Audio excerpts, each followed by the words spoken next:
इन पे क्या करोगे रे?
जी ऑनलाइन में अभी आवाज आ रही है मेरी?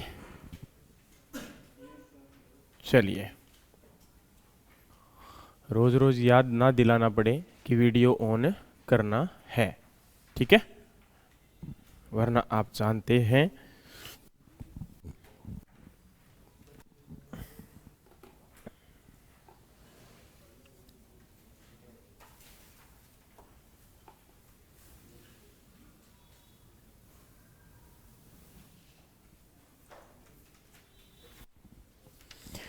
देखो भाई, आज आपका मोस्ट इम्पोर्टेंट एक चैप्टर हम स्टार्ट करने जा रहे हैं। तो सबसे पहले सभी को गुड इवनिंग। और ये जो टॉपिक है ये एग्ज़ाम पर्सपेक्टिव इतना इम्पोर्टेंट टॉपिक है कि इसमें से हर बार आपका एग्ज़ाम में एक या दो क्वेश्चन पक्का पूछे जाते हैं। तो आपसे हम्बल रिक्वेस्ट है कि इस टॉपिक को अच्छे से करें और पूरी क्लास के दौरान आप जो है अवेलेबल रहें, ठीक है? अगर आपको काम है या जो भी है तो आप वो छोड़ दीजिए। और जो बच्चों ने वीडियो ऑन नहीं किया हुआ है उनको मैं आपको बता दूं कि फिर रिमूव कर दूंगा, तो भाई रोना मत। मैसेज कॉल सुबह आ रहे थे, फिर वही हालात आपके फिर रहेंगे, ठीक है? मैं आपके लिए जिम्मेदारी नहीं लेता हूं, आपको वीडियो ऑन करना ही पड़ेगा क्लास लगानी है तो, ठीक है?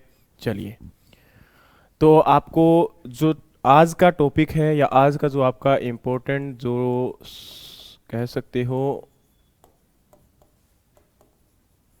प्लांट न्यूट्रिएंट्स, और इस बात का चाहे लिखवा लो, प्रॉमिस करवा लो, ये आपका एग्जाम में आएगा ही आएगा, यहाँ से कोई डाउट नहीं है आपका, ठीक है?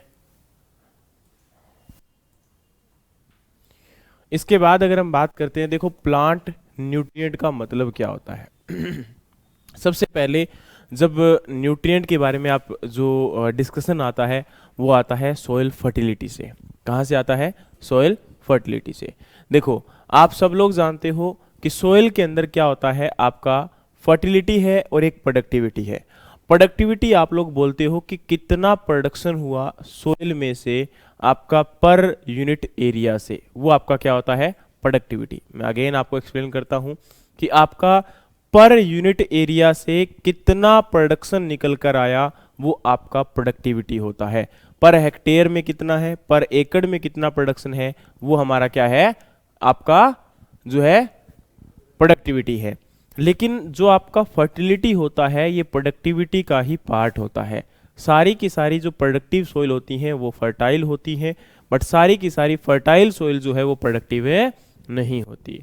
तो यहां पर आपका क्या होगा, जो आपकी फर्टाइल सोइल है, मैं दोबारा आपको एक्सप्लेन करता हूं, जो आपका फर्टाइल सोइल है वो प्रोडक्टिव सारी की सारी नहीं हो सकती हैं। ऐसा इसलिए क्योंकि प्रोडक्टिविटी के लिए आपको केवल जो है सोइल के अंदर न्यूट्रिएंट होना ही जरूरी नहीं है।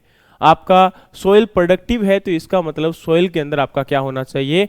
उसके अंदर वाटर भी प्रेजेंट होना चाहिए, क्लाइमेट भी सूटेबल होना चाहिए, और भी जो आपके टोटल आपकी प्लांट की ग्रोथ के लिए 54 फैक्टर आपके रिस्पॉन्सिबल हैं वो भी प्रेजेंट होने चाहिए। तो मतलब सोइल के प्रोडक्टिविटी के लिए हमें बहुत सारे फैक्टर यहाँ पर क्या हैं? रिस्पॉन्सिबल हैं। लेकिन सोइल की फर्टिलिटी का मतलब केवल एक ही होता है कि सोइल के अंदर सोइल का न्यूट्रिएंट स्टेटस क्या होता है। तो होप सो आपको समझ में आ गया होगा कि सॉइल प्रोडक्टिविटी क्या है और सॉइल आपकी फर्टिलिटी क्या है।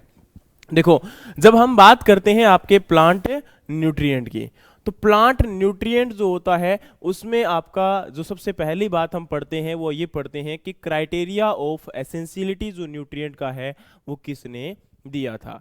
तो एक्चुअल में अगर हम बात करते हैं तो आपका न्यूट्रिएंट का जो स्टडी स्टार्ट होता है वो 1800 में स्टार्ट होता है। कब होता है? 19th सेंचुरी, या फिर आप बोल सकते हो 1800, मतलब 1801, 1802। तो आपका क्या हुआ था, कुछ साइंटिस्ट जो बार बार आए और उन्होंने क्या किया, हमें ये न्यूट्रिएंट जो है वो प्रोवाइड करवाने का काम किया। अब जब 4 से 5 न्यूट्रिएंट जो है वो स्प्रेंजर के द्वारा दिए गए हैं, ठीक है। और ऐसे इसी प्रकार से जो बाकी, देखो याद नहीं रहते इन साइंटिस्ट के नाम, काफ़ी डीपली है ना, तो आपको साइंटिस्ट के नाम जो नहीं पूछे जाएंगे, कोई नहीं पूछेगा कि किसने क्राइटेरिया, आप किसने जो है आपका एसेंशियलिटी दिया था, है ना। लेकिन एक्चुअल में या फिर किसने जो है न्यूट्रिएंट के बारे में इंपॉर्टेंस दिया था, ऐसा नहीं है कि न्यूट्रिएंट पहले नहीं थे या न्यूट्रिएंट होते नहीं थे, लेकिन उसके बारे में जो बताने वाला साइंटिस्ट था वो हर एक आपका अलग अलग हुआ है। 1800 से लेके आपका 1897, 1897 तक जो है इन न्यूट्रिएंट्स को रिसर्च करके आपके सामने लाया गया। तो जब हम बात करते हैं कि आपका सबसे लास्ट वाला न्यूट्रिएंट कौन सा था, तो आप सभी जानते हैं कि वो आपका निकेल था, है ना। डोंट वरी, सुन लीजिए, मैं आपको लिखवा दूंगा हर एक चीज। तो यहां पर सबसे पहले अगर हम बात करते हैं तो आपका प्लांट न्यूट्रिएंट के बारे में, एसेंशियल न्यूट्रिएंट आप वर्ड पढ़ते हो, टोटल आपके जो प्लांट न्यूट्रिएंट होते हैं वो कितने होते हैं, यहाँ पर एसेंशियल न्यूट्रिएंट कितने होते हैं, 17 होते हैं। लेकिन जब क्राइटेरिया ऑफ एसेंशियलिटी दिया गया था, पहली बात है कि क्राइटेरिया ऑफ एसेंशियलिटी जो है वो किसने दिया था, तो आप सब लोग जानते हैं कि क्राइटेरिया ऑफ एसेंशियलिटी जो है वो यहाँ पर आर्नन एंड स्टोट के द्वारा दिया गया था। किसने दिया था? आर्नन एंड स्टोट ने दिया था। कब दिया था भाई? तो ये आपका 1939 में दिया गया था। कब दिया गया था? आपका 1939 में दिया गया था, ठीक है।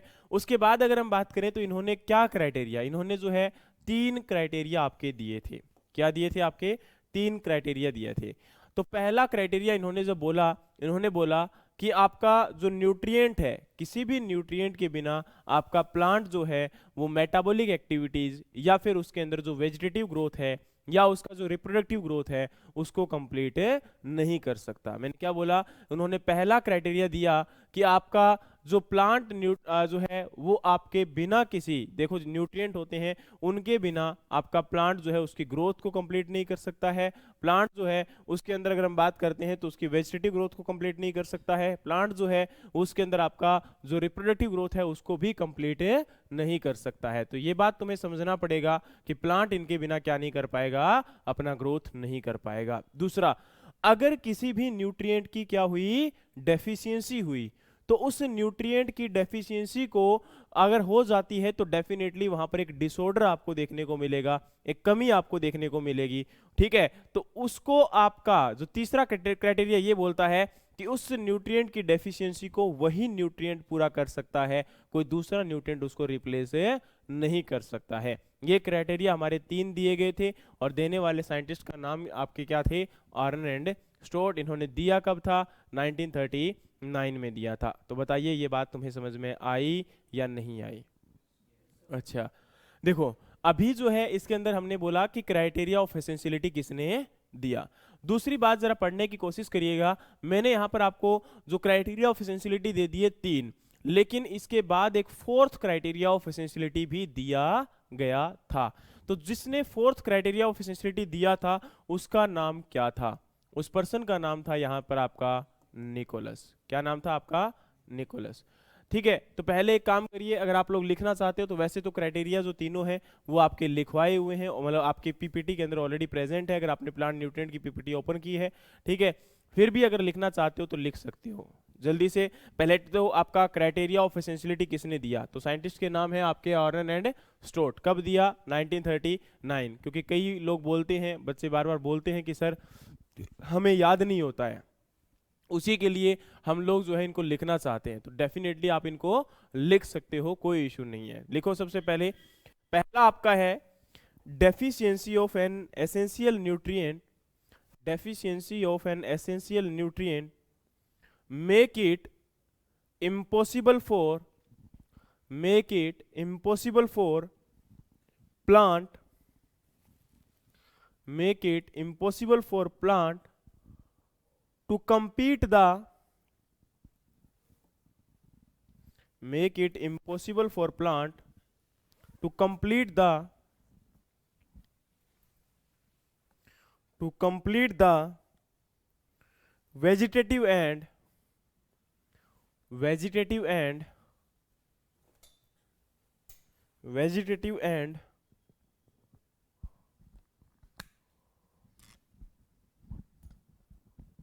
reproductive growth. Vegetative and reproductive growth.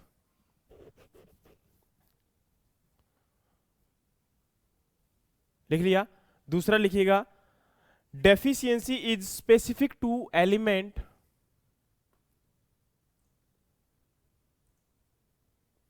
deficiency is specific to element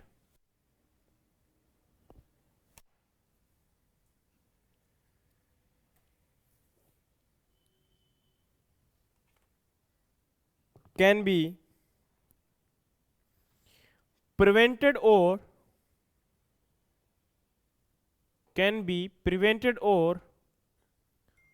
corrected by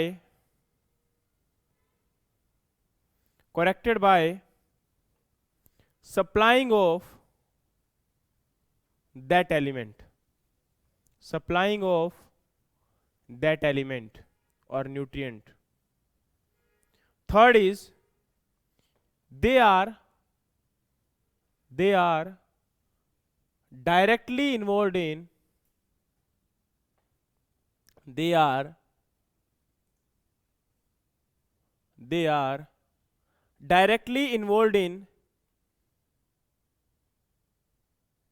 metabolic activities. They are directly involved in metabolic activities.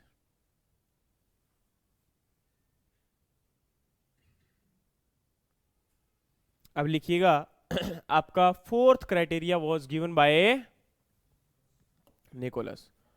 देखो भाई ध्यान से सुनना, निकोलस ने फोर्थ क्राइटेरिया दिया था। ये फोर्थ क्राइटेरिया जो आपका दिया गया था वो क्या था? What was the fourth criteria that was given?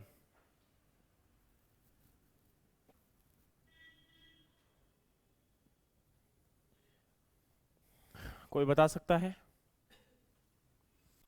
इन्होंने पहली बात तो आपका जो फंक्शनल न्यूट्रिएंट, देखो एक तो होता है आपका एसेंशियल न्यूट्रिएंट, एक होता है आपका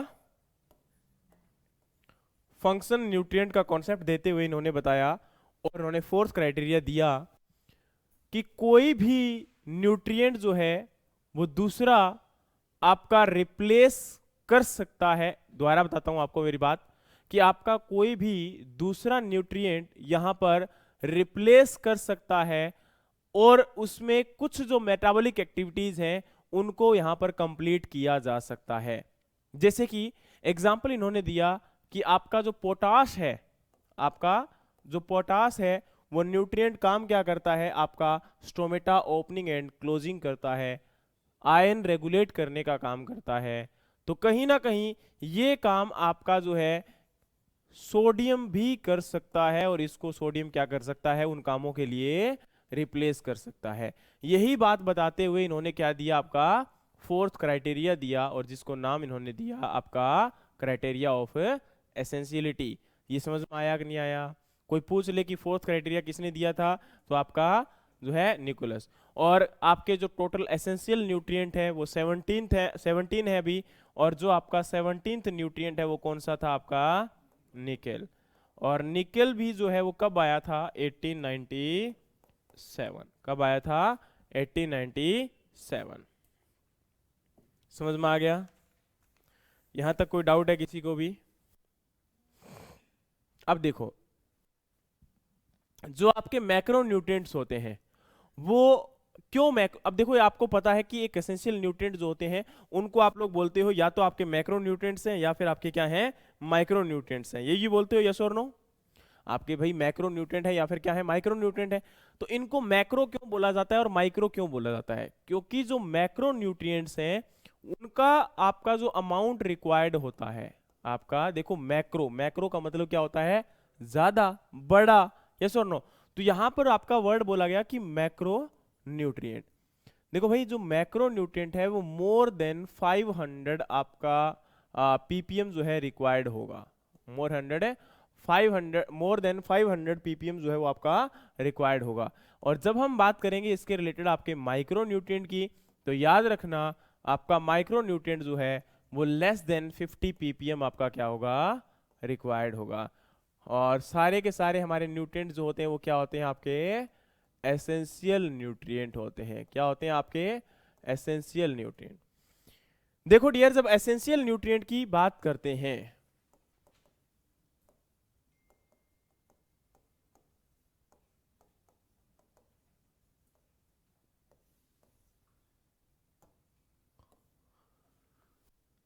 देखो डियर, जब आपके एसेंशियल न्यूट्रिएंट्स की बात करते हैं तो एसेंशियल न्यूट्रिएंट्स में क्या होते हैं, मैक्रो और माइक्रो न्यूट्रिएंट होते हैं। मैक्रो न्यूट्रिएंट के अंदर हमारे टोटल 9 आएंगे, जिसके अंदर आपके सबसे पहले 3 आपके बेसिक न्यूट्रिएंट है, कार्बन, हाइड्रोजन और ऑक्सीजन। उसके बाद 3 आपके प्राइमरी न्यूट्रिएंट्स हैं, नाइट्रोजन, फास्फोरस और पोटास। इसके बाद 3 आपके सेकेंडरी न्यूट्रिएंट्स हैं, कैल्शियम, मैग्नीशियम एंड सल्फर। उसके बाद में हमारे यहाँ पर आते हैं माइक्रो न्यूट्रिएंट। माइक्रो न्यूट्रिएंट जो है वो सबसे पहले zinc, iron, copper, manganese, boron, molybdenum और आपका यहाँ पर है जो है निकेल। और इसी के साथ क्लोरीन आपका क्या हो जाएगा, 8th न्यूट्रिएंट हो जाएगा। तो टोटल आपके 8 न्यूट्रिएंट यहाँ पर माइक्रो है और 9 आपके क्या है, मैक्रो न्यूट्रिएंट है। और इसी की अगर हम बात करते हैं तो आगे आपके 4 जो है फंक्शनल न्यूट्रिएंट होते हैं। फंक्शनल न्यूट्रिएंट के अंदर हमारे जो है 4 आते हैं, sodium, silicon, vanadium and cobalt. ये हमारे 4 क्या है, आपके फंक्शनल न्यूट्रिएंट है। समझ में आया? चलिए, तो सबसे पहले यहां पर अगर हम बात करें तो एसेंशियल न्यूट्रिएंट, इसमें हमारा आपका क्या आ गया, टोटल आपके 17 बोले हमने। मैक्रो के अंदर आपका पहला आ गया, सॉरी,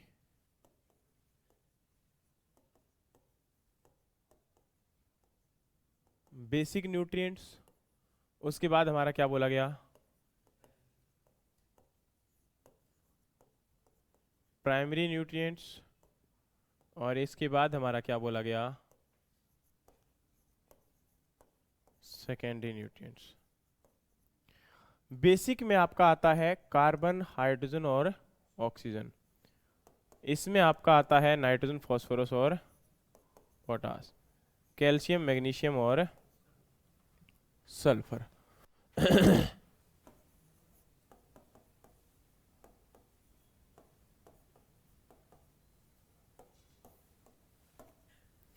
माइक्रो के अंदर आपका जाएगा zinc, iron, copper, manganese, boron, molybdenum, chlorine और निकेल। ये हमारे कितने हुए, 3, 3, 6 और 2, 8। ये हमारे क्या हुए, आपके एसेंशियल न्यूट्रिएंट्स हुए।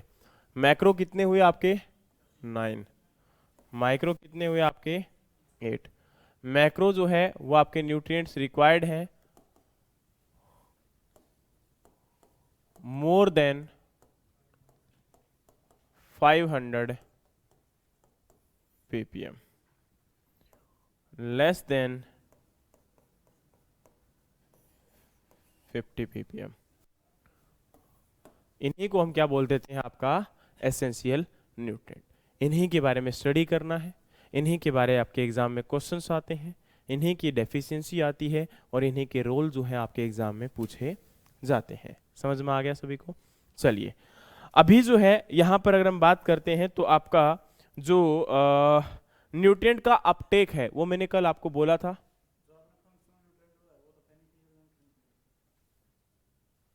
उन्हीं को बेनिफिशियल, उन्हीं को functional.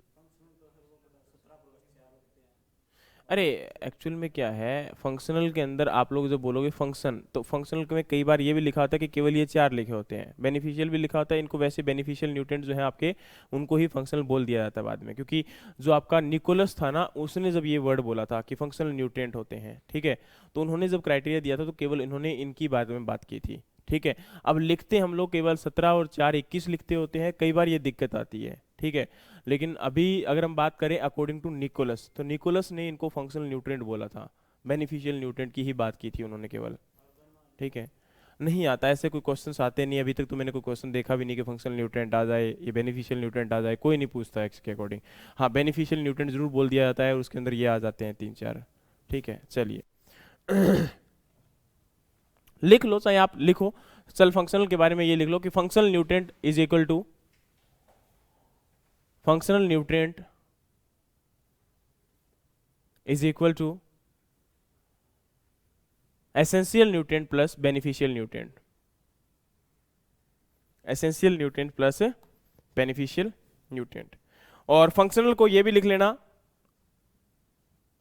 Metabolic nutrient, functional nutrient के साथ में लिख लेना metabolic nutrient.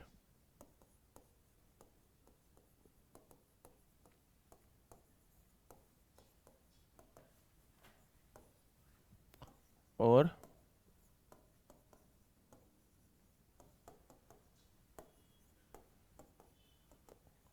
Is equal to essential plus beneficial, 17 plus 4, 21। ठीक है। तो फंक्शनल न्यूट्रिएंट अगर बोल देना कि फंक्शनल न्यूट्रिएंट का कॉन्सेप्ट किसने दिया, तो उसका नाम क्या है, निकोलस, ये याद रखना। अच्छा, कल आपने भाई जो न्यूट्रिएंट का वो याद किया था, किस फॉर्म में अब्जॉर्ब किए जाते हैं। Very good. अच्छा,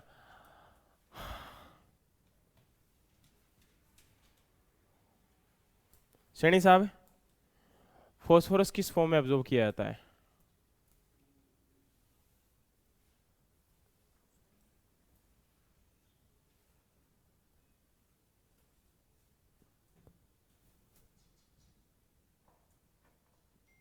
रोहित कुमार, फॉस्फोरस किस फॉर्म में अब्जॉर्ब किया जाएगा। हाँ जी, कल तो नहीं आए थे, मुझे ये बता दो फॉस्फोरस किस फॉर्म में अब्जॉर्ब किया जाता है। अच्छा, एनायन नहीं, आपका मतलब जो फॉर्म, जैसे आपका NO3 नेगेटिव क्या है, नाइट्रेट है, तो उस फॉर्म में आपका नाइट्रोजन एब्जॉर्ब किया जाता है।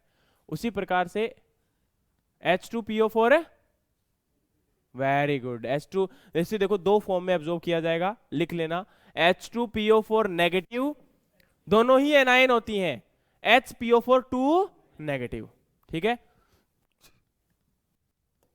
फॉस्फोरस जो है H2PO4 नेगेटिव या HPO4 2 नेगेटिव, इन दोनों फॉर्म में ही एब्जॉर्ब किया जाता है। लेकिन मोस्ट एब्जॉर्ब्ड कौन सी फॉर्म है,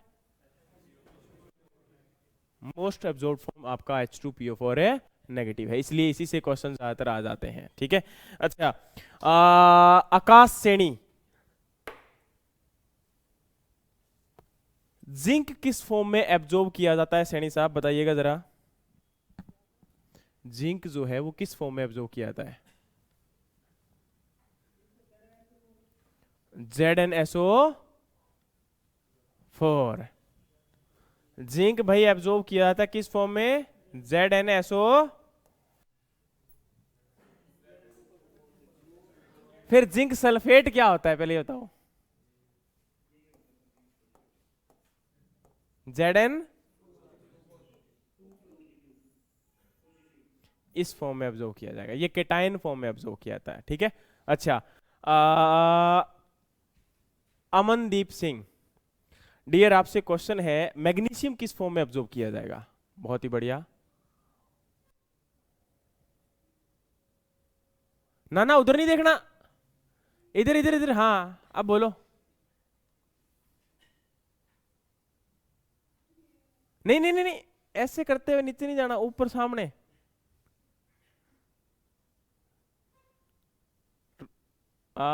संजय मलिक,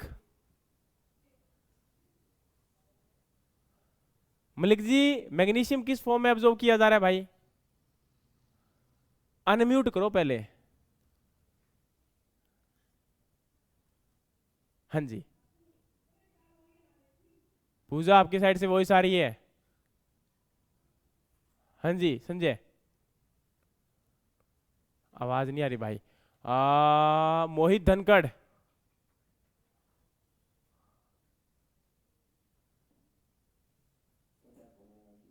अरे इतनी देर में देख ही लेता कम से कम मैं। हद है यार तुम लोगों की। मैग्नीशियम किस फॉर्म में? Mg2 positive, very good. Magnesium जो होता है Mg2 पॉजिटिव। पता कोन्या, याद कर लियो पता कोन्या, नहीं तो फिर वो हो जाएगा कल्याण। अच्छा भाई साहिल शर्मा, बोरोन किस फॉर्म में एब्जॉर्ब किया जाएगा भाई, बताइए। बोरोन बोरोन बोरोन, इधर इधर इधर, वीडियो इधर है। हाँ, नहीं नहीं नहीं, बी ओ फोर नेगेटिव है क्या? बी4O नेगेटिव है क्या?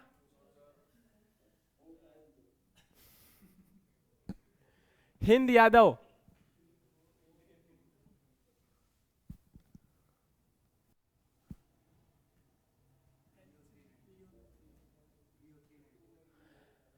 BO3 negative, H3BO3 negative.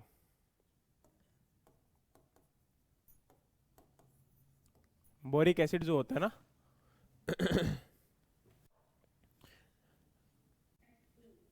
भाई वो बोरेट होता है, वो भी होता है, दोनों होते हैं, लेकिन मोस्ट एब्जॉर्ब्ड जो होती है वो आपकी ये होती है। ठीक है, H2BO3 नेगेटिव वो बोरेट होता है, ये बोरिक एसिड होता है। ठीक है, और मोस्ट एब्जॉर्ब्ड जो है वो बोरिक एसिड है, ना कि बोरेट है। ठीक है, डेफिनेटली दोनों ही है, गलत आप किसी में भी नहीं हो। अच्छा,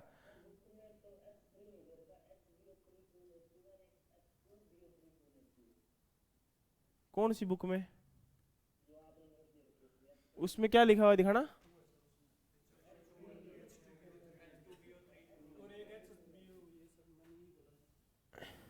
दिखाना मेरे को यार।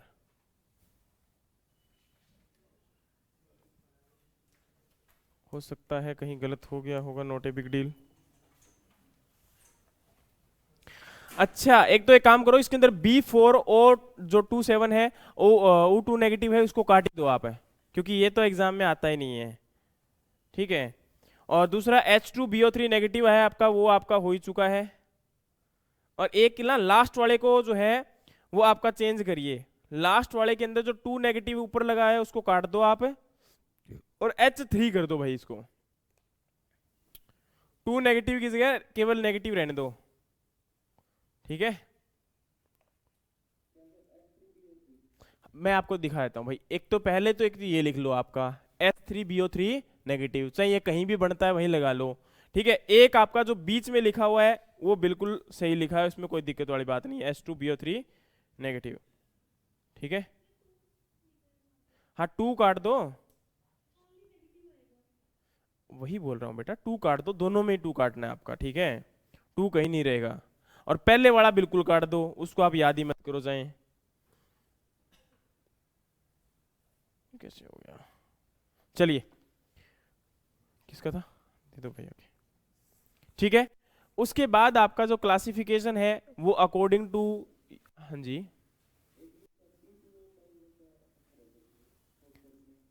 P2O5 नेगेटिव ये भी आपकी एक फॉर्म होती है, लेकिन आपका इसको आप लोग याद नहीं करना है, ये भी आपके एग्जाम में नहीं आएगा कहीं भी।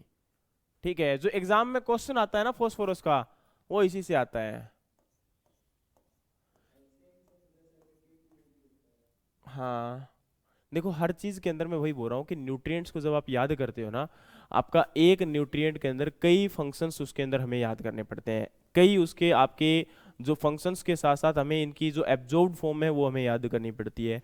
लेकिन क्या होता है, सुन लो पहले, आपका जब भी हम बात करेंगे तो इसके अंदर जब आप क्वेश्चंस को देखोगे है ना, तो डेफिनेटली एक काम करना, जो आपकी क्या कहते हैं इसके अंदर न्यूट्रिएंट्स के रिस्पेक्ट में जब आप लोग याद करते हो, तो आपका क्या होता है कि इसके अंदर जैसे मान के चलिए मैं बात करता हूँ, यहाँ पर बुक है आपकी, जो एसेंशियल न्यूट्रिएंट्स की ही बुक है आपकी, इंडियन सोसाइटी ऑफ एग्रोनॉमी की, जो आप उसको पढ़ते हो है ना, तब आपको उसमें से आपको आइडेंटिफिकेशन होता है कि किसके बारे में क्या बात की जा रही है। ठीक है, उसके रिस्पेक्ट में आपको ये लिखवा रहा हूँ, अभी प्रेजेंट टाइम में जो हैंड रिटन नोट्स है ना, मैं उनको उठा रखा है मैंने। ठीक है, और उसके द्वारा ही मैं आपको ये कंफर्म कर रहा हूँ सारी चीजें। ठीक है, तो आपका ये नहीं कि मतलब नॉर्मली बता रहा हूँ और टाइम पास हो रहा है, ऐसा कुछ नहीं है। आप इनको जो लिखवा रहा हूँ लिख लो साथ साथ में, ताकि आपका एक्स्ट्रा आपको याद ना करना पड़े। जब एग्जाम के लिए आप जा रहे हो तो क्योंकि देखो डेफिनेटली आप सारी चीज़ों को याद नहीं कर सकते हो, है ना। और उनके बेसिक लेवल से आपकी जब चीज़ें याद करोगे तो डेफिनेटली बहुत सारी चीज़ें आपकी गलत हो जाएंगी, क्योंकि अभी न्यूट्रिएंट स्टार्ट हुआ है, अभी इसमें बहुत कुछ है। अभी तो हमने मोबिलिटी के बारे में पढ़ना है, फिर उसके बाद इसके अंदर जो इनके प्रॉपर फंक्शन है उसको पढ़ना है, फिर उसकी डेफिशिएंसी को पढ़ना है, और नाइट्रोजन के साथ तो बहुत कुछ हमें याद करना है। ठीक है, चलिए इसके बाद अगर हम बात करें तो आपका अ, हाँ, classification based on the mobility, classification based on the mobility.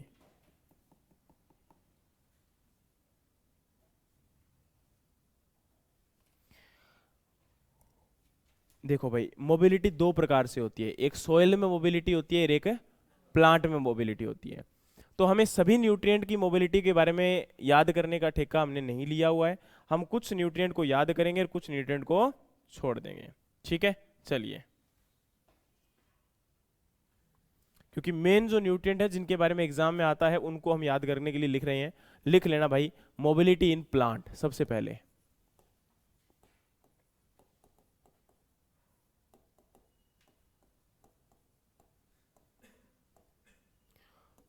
पहला आपका यहां पर आता है सबसे पहले मॉडरेट मोबाइल, सॉरी पहले हाईली मोबाइल लिख लो ना यार, सॉरी भूल गया हूं, हाईली मोबाइल।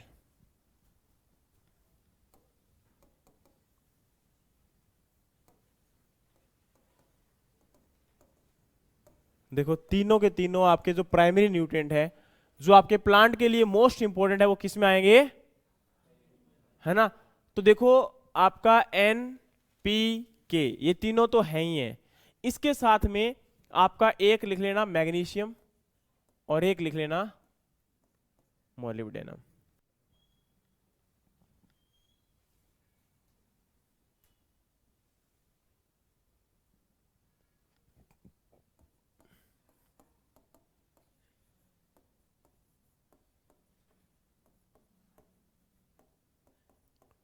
दूसरा आपका है मोरेड मोबाइल, इसमें लिखना केवल और केवल एक आंसर, उसका नाम है आपका जिंक। उसके बाद आपके आ जाएंगे लेस मोबाइल,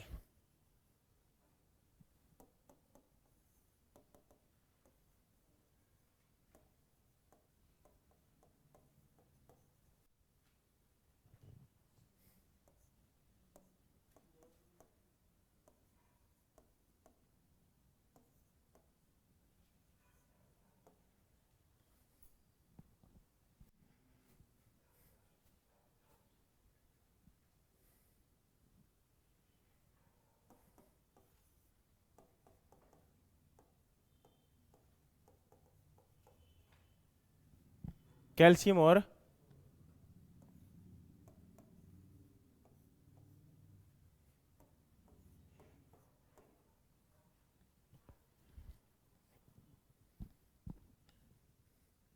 ये आपके क्या होते हैं, प्लांट में होते हैं।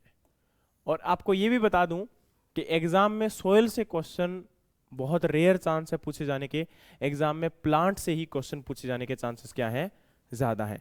कि कौन सा आपका प्लांट के अंदर मोबाइल है, कौन सा लेस मोबाइल है, कौन सा मॉडरेट मोबाइल है और कौन सा इमोबाइल है। इनके जो मोबिलिटी है ना, इसी के बिहाफ पर हम डेफिशिएंसी को भी क्या करते हैं, याद करते हैं।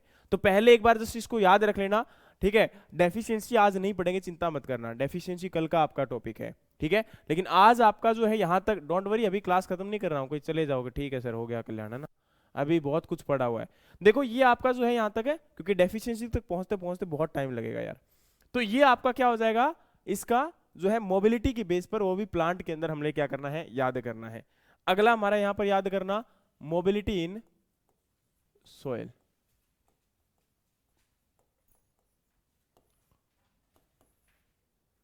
सबसे पहले लिखिएगा हाईली मोबाइल, इसमें तीन होते हैं, हाईली मोबाइल, लेस मोबाइल और इमोबाइल।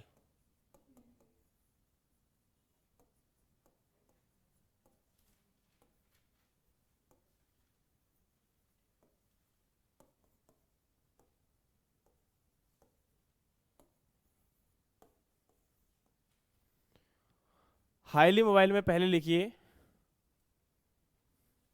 अब देखो यार, इसके अंदर ना कई चीजें होती है। आपकी कुछ फॉर्म जो होती है, जैसे नाइट्रोजन की बात करता हूं तो नाइट्रोजन की एक नाइट्रेट फॉर्म है, एक अमोनिया फॉर्म है। जो नाइट्रेट फॉर्म है वो बहुत ज्यादा मोबाइल है, और जो आपका अमोनिया फॉर्म है वो लेस मोबाइल है। समझ में आ रहा है मैंने क्या बोला? तो सबसे पहले इसके अंदर ये लिखो NO3 नेगेटिव, और ये आपका क्या आ जाएगा, NH4। समझ में आया? दूसरा लिखिएगा SO4 नेगेटिव, SO4 2 नेगेटिव, ये भी किस में आ जाएगा, highly mobile. BO3 2 negative, BO3 2 negative, ये भी किस में आ जाएगा, हाईली मोबाइल। उसके बाद आपका आ जाएगा Mn2 positive, Mn2 positive. Less mobile में अगर हम बात करेंगे तो आपका पोटास, कैल्शियम,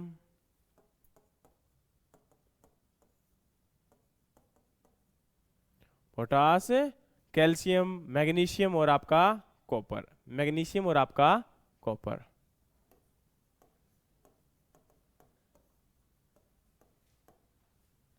ये हमारे यहां पर क्या हो जाएंगे, लेस मोबाइल हो जाएंगे।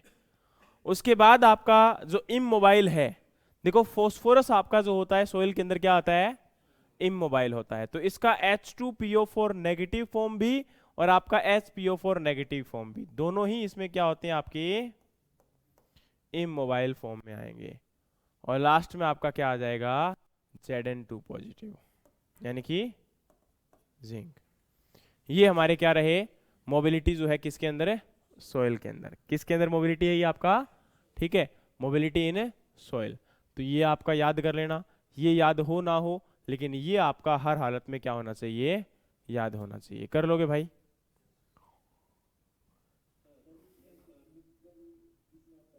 हाँ जी, क्या?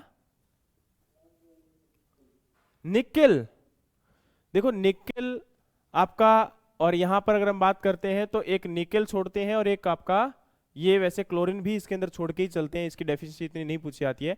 लेकिन निकेल का अभी तक ये इनमें से क्लियरिटी इसलिए नहीं है क्योंकि निकेल केवल कुछ प्लांट है जिनके अंदर उसकी एसेंशियलिटी पाई गई है।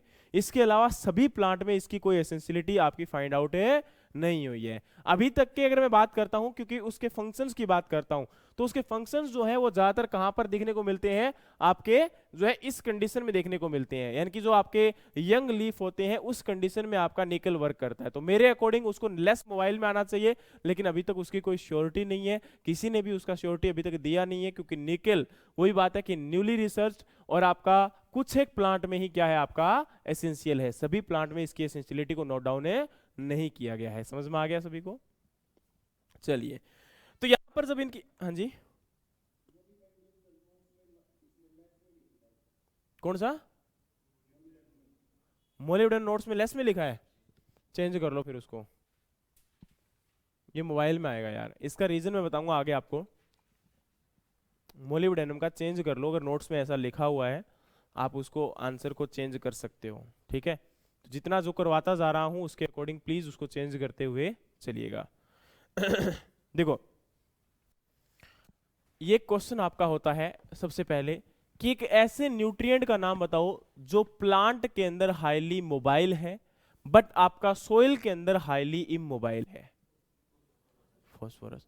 अच्छा, एक प्लांट, एक न्यूट्रिएंट का नाम बताओ जो आपकी सोइल में हाईली आपका मोबाइल है, प्लांट में हाईली इमोबाइल है। Boron, very good.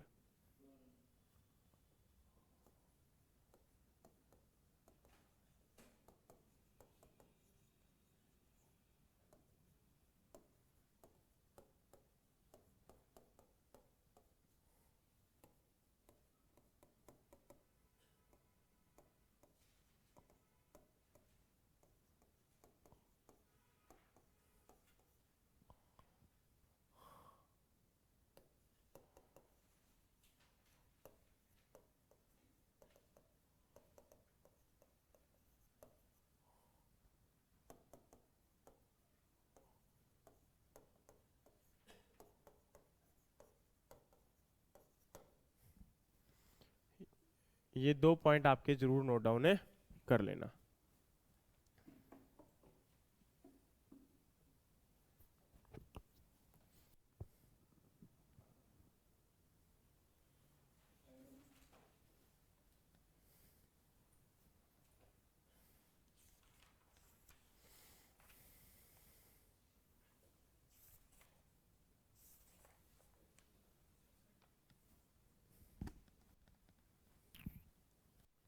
हो गया?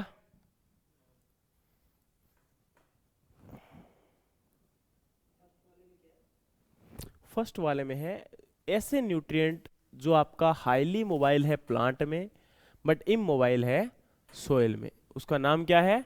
फॉस्फोरस। ऐसा न्यूट्रिएंट दूसरा पॉइंट आपका है हाईली मोबाइल है आपका सोइल में बट इमोबाइल है प्लांट में, उसका नाम आपका क्या है? बोरोन है। तो अगर ये एग्जाम में आ जाए तो आप लोग क्या कर सकते हो, इसको आंसर कर सकते हो। समझ में आया कि नहीं आया?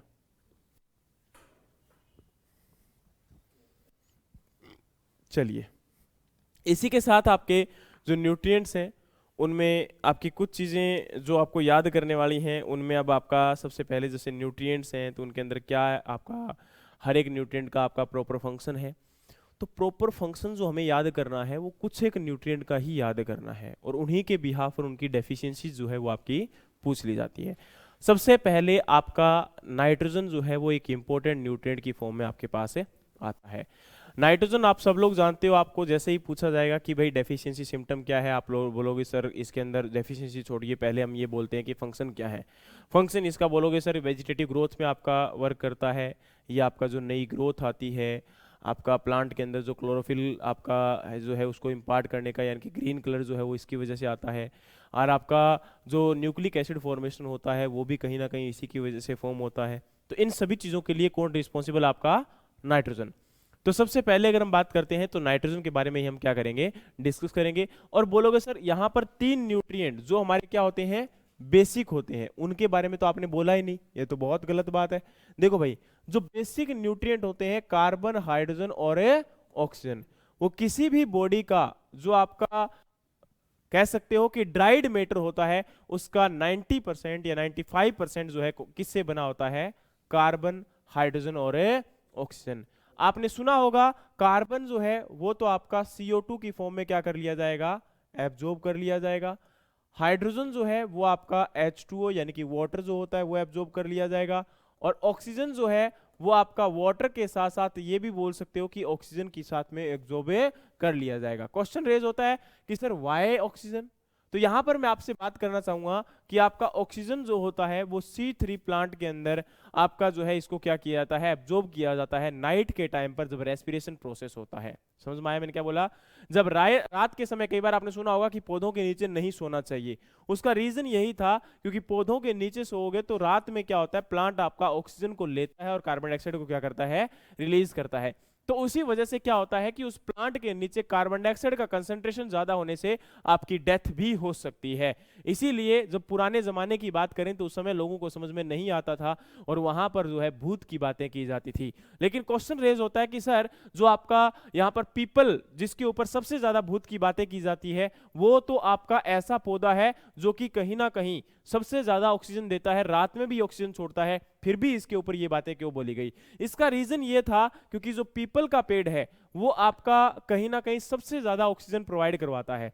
लेकिन हम लोग इसको जो खासकर जैसे जितने भी आपके जो मेडिसिनल प्लांट है या फिर जितने भी आपके जो है यहाँ पर आप जिनकी पूजा करते हो, जैसे तुलसी की पूजा करते हो आप लोग, पीपल की पूजा करते हो आप लोग, है ना, तो इनको पूजनीय क्यों बनाया गया? क्योंकि देखो क्या था इसके अंदर रीजन ये बोला गया कि उस समय जो है लोगों को समझ में नहीं आता था कि इन प्लांट की कितनी इंपॉर्टेंस है। अगर ये हमारे सराउंडिंग में रहते हैं तो ये ऑक्सीजन के साथ साथ आपको मेडिसिनल जो आपका वैल्यू है वो प्रोवाइड करवाने का काम करते हैं।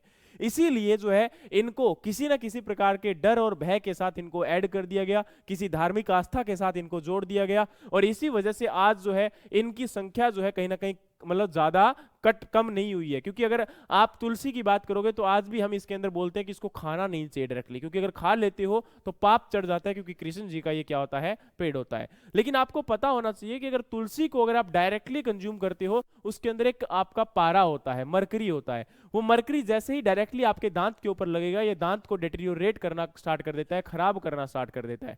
तो डेफिनेटली ये क्या हो जाएगा, आपके लिए प्रॉब्लम हो जाएगी। तो इसीलिए बोला जाता है कि आपका जो आपका यहाँ पर मरकरी है, सॉरी आपका जो तुलसी है, उसको डायरेक्टली कंज्यूम नहीं करना चाहिए, डायरेक्टली उसको खाना नहीं चाहिए।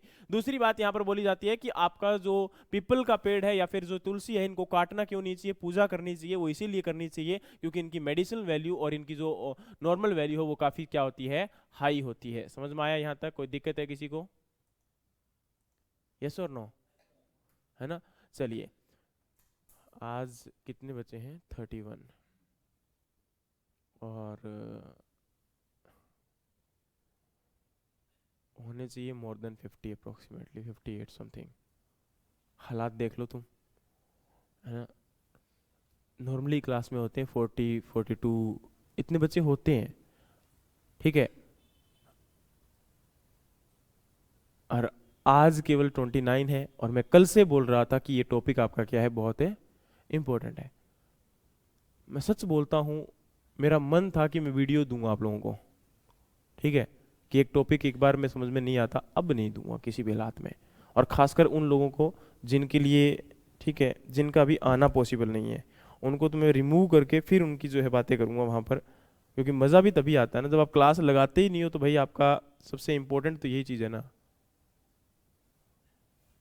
आप लोगों को लगता है कि मैं कुछ ऑब्जर्व नहीं करता हूँ, लेकिन आपको इस चीज़ बारे में पता नहीं है।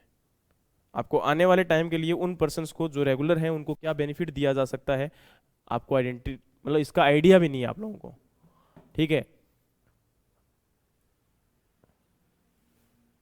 अभी तक तो क्या है, मैं आप लोगों में से डायरेक्टली रोज रोज जब आप क्लास लगाते हो तो आपकी रिफाइनरी रोज हो रही है, और उसी रिफाइनेशन के अकॉर्डिंग लास्ट में केवल 15 दिन, जब भी आपका एडीओ का एग्जाम हुआ, मैं 1 मंथ उनके ऊपर स्पेशल टाइम स्पेंड करूंगा। ये आपको इन्फॉर्म कर देता हूं अभी। कोई इसके अंदर दो राय नहीं है, जो रेगुलर होंगे उनको ही दिया जाएगा, चाहे वो उसको समझ में आ रहा है चाहे उसको समझ में नहीं आ रहा, वो बाद की बातें होती है भाई। अगले ने तो एफर्ट दिया था ना।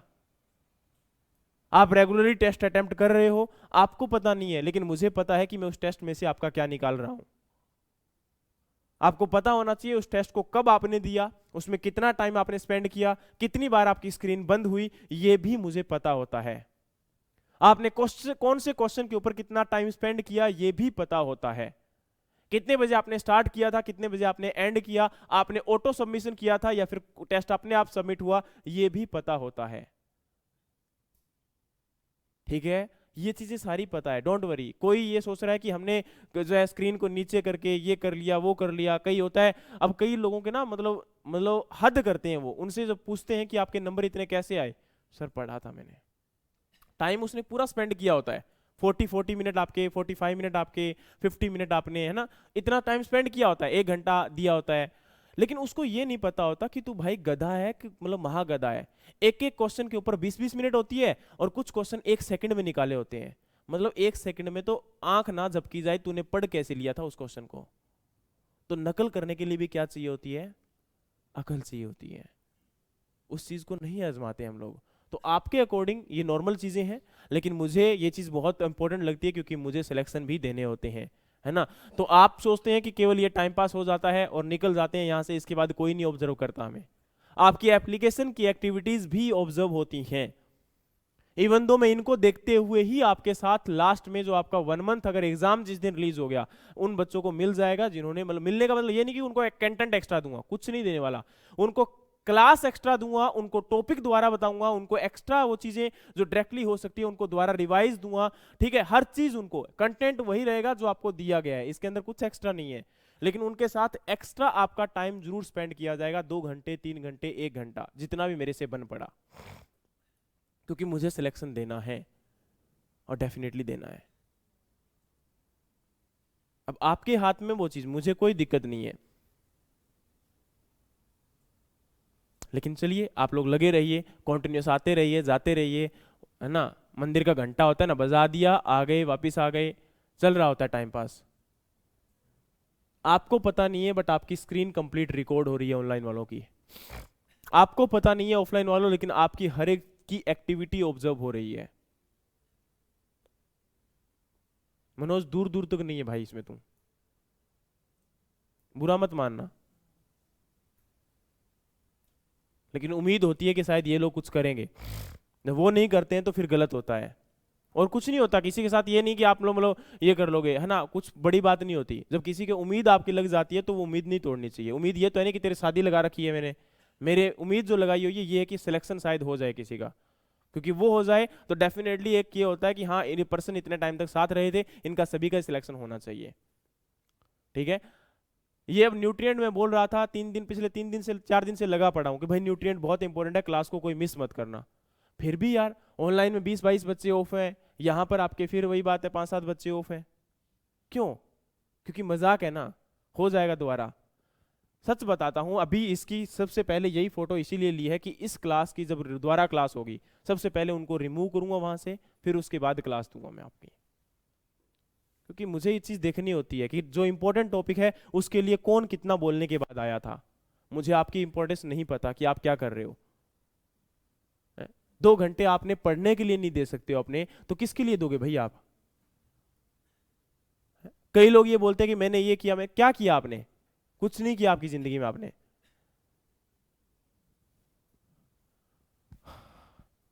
कहां था मैं? हाँ, सॉरी सॉरी सॉरी। कार्बन जो होता है वो कार्बन डाइऑक्साइड की फॉर्म में एब्जॉर्ब किया जाता है।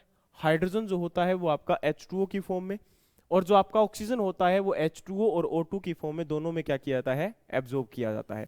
इसके बाद जब हम देखते हैं तो यहां पर आपके आते हैं प्राइमरी न्यूट्रिएंट।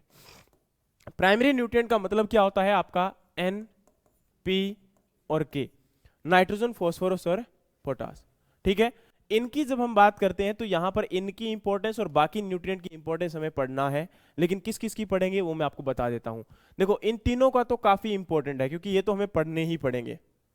इसी के साथ आपका कैल्शियम, मैग्नीशियम और सल्फर, इनको भी हमें क्या करना पड़ेगा? पढ़ना पड़ेगा, क्योंकि ये सारे के सारे हमारे क्या आ जाते हैं? आपके मैक्रो न्यूट्रिएंट आ जाते हैं। और ये आपके एग्जाम पर्सपेक्टिव भी इंपॉर्टेंट है और प्लांट पर्सपेक्टिव भी आपके इंपॉर्टेंट है। उसके बाद जब माइक्रो न्यूट्रिएंट की बात करते हैं तो माइक्रो में आपका जिंक, आयरन, मैग्नीज, बोरॉन, और आपका यहां पर अगर हम बात करें कॉपर के बारे में इतना नहीं पूछा जाता, लेकिन हम डेफिनेटली थोड़ा बहुत पढ़ेंगे इसके बारे में। ये संदेह है इनके ऊपर, है ना, एक एक दो दो लाइन पढ़ी जाएगी इनकी। ठीक है, zinc, iron, copper, manganese, boron, molybdenum और निकेल और क्लोरीन के बारे में हम कुछ नहीं पढ़ते हैं। इनके बारे में कुछ ज़्यादा नहीं कुछ भी नहीं आता अप्रोक्सीमेटली। लेकिन यहाँ पर इतना आता है कि कौन सा लास्ट न्यूट्रिएंट आपका फाइंड आउट किया गया तो वो कौन सा है? निकेल। इसके बारे में इतना आ सकता है, इसके अलावा और इसमें से कुछ नहीं आता। जिंक, आयरन जो आपके हैं, और मैग्नीज, बोरॉन और कॉपर, है ना, इनमें से मैग्नीज, कॉपर और मोलिब्डेनम की एक एक लाइन होगी। बाकी इनके बारे में 2-2, 4-4 पॉइंट आपके हो सकते हैं। बस इसी से हमें क्या करना है? आपका निकालना है और इनको पढ़ना है। ठीक है, तो मेन आपका है 3 और 3 6 और 3 9, 9 न्यूट्रिएंट मोस्ट इंपॉर्टेंट है जिनका आपका हर हालत में, और 9 के साथ साथ इन तीनों को भी इंपॉर्टेंट देना जब इनकी डेफिशिएंसी आएगी और जब इनका सिंगल सिंगल फंक्शन आएगा, वो भी इंपॉर्टेंट होता है। ठीक है, उनको तभी पढ़ते हैं क्योंकि वो मोस्ट इंपॉर्टेंट है।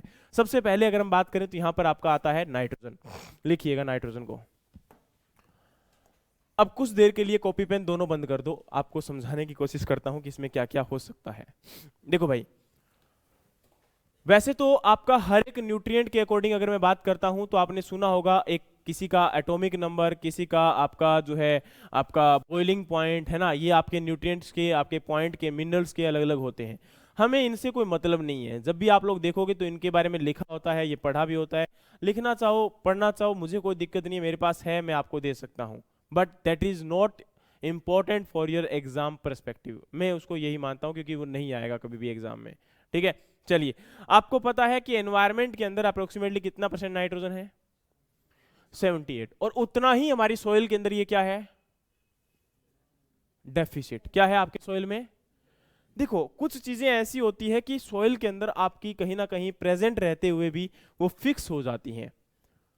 देखो सोइल के अंदर फिक्स ऐसी जगह हो जाती है कि उनका एडजॉर्प्शन कर लिया जाता है, वो अनअवेलेबल फॉर्म में कन्वर्ट हो जाती हैं, या वो लीच डाउन हो जाती है, या उनका रन ऑफ लॉस हो जाता है, या वो एनवायरमेंट में वापस वॉलेटाइज हो जाती है।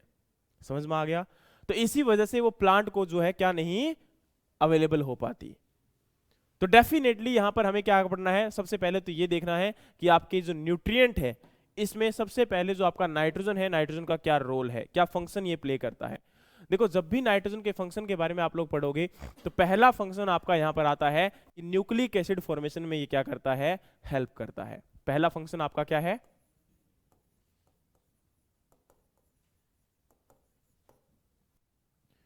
किस में हेल्प करता है, ये न्यूक्लिक एसिड फॉर्मेशन में क्या करता है, हेल्प करता है।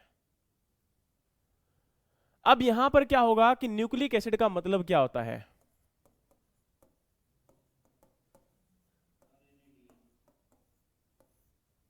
डीएनए, आरएनए, ये हमारे दोनों ही न्यूक्लिक एसिड होते हैं। क्वेश्चन पूछोगे सर कैसे फॉर्मेशन में हेल्प करेगा, बोलोगे सर न्यूक्लिक एसिड तो किससे बन के मिलता है, न्यूक्लियोटाइड की। ये सर न्यूक्लियोटाइड की क्या होती है, चेन होती है ना। जैसे आपकी एक आपने जो एनिमल्स को बांधने के लिए आपकी चेन होती है, उस चेन में इस प्रकार से कड़ियां जुड़ी रहती है, तो ये न्यूक्लियोटाइड की आपस में क्या जुड़ी होती हैं, कड़ियां जुड़ी होती है। उसके बाद में बोलोगे सर, मैं बोलूंगा भाई ये काम करो, इसका भी आप देखो कि न्यूक्लियोटाइड किससे मिलके बना होता है। फिर बोलोगे सर न्यूक्लियोटाइड जो मिलके बना होता है वो न्यूक्लियोसाइड और किससे,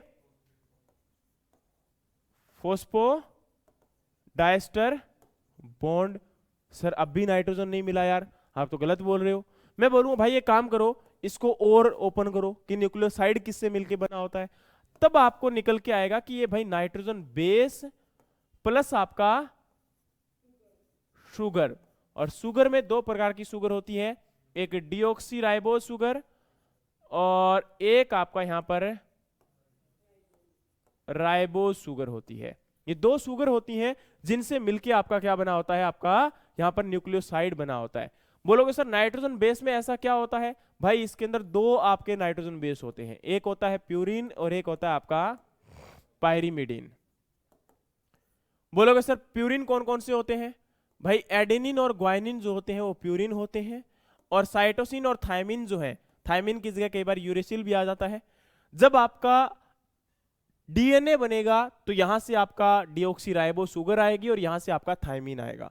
जब आपका आरएनए बनेगा तो यहां से राइबो शुगर आएगी और यहां से आपका यूरेसिल आएगा।